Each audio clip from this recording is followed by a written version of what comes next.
গত ৭ই নভেম্বর ভূমিষ্ঠ হয় ক্যাটরিনা কাইফ ও ভিকি কৌশলের পুত্র সন্তান। বিয়ের পর থেকে হাতে গোনা কাজ করছিলেন ক্যাটরিনা। গত ২ বছরে একটি ছবিও হাতে নেননি তিনি। অবশেষে ভিকি ক্যাটরিনা সংসারে নতুন অতিথি। সন্তান হওয়ার পর থেকে প্রকাশ্যে দেখা যাননি অভিনেত্রীকে।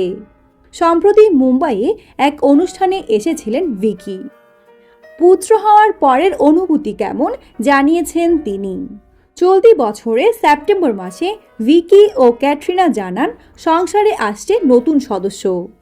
স্ফীতদরের ছবি প্রকাশ করে ক্যাটরিনা লিখেছিলেন, আমরা আমাদের জীবনের সবথেকে সুন্দর অধ্যায় শুরু করতে চলেছি। প্রচুর ভালোবাসায় ও কৃতজ্ঞতায় আমাদের হৃদয় পরিপূর্ণ। বাবা হওয়ার পরে খুশি যেন ভাষায় প্রকাশ করতে পারছেন না ভিকি।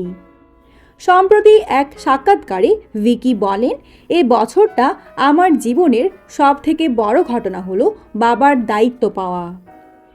আমি সবসময় ভেবেছিলাম এই দিনটা যেদিন আসবে হয়তো আনন্দে আত্মহারা হয়ে যাব। আসলে এই মুহূর্ত যেন মাটির মানুষ করে দিল আমাকে। এখনও ছেলের নাম ঠিক করেননি তারা, ছেলেকে প্রকাশ্যেও আনেননি। তবে খুব শীঘ্রই ছেলের নাম প্রকাশ করবেন বলে ইঙ্গিত দিয়েছেন ভিকি।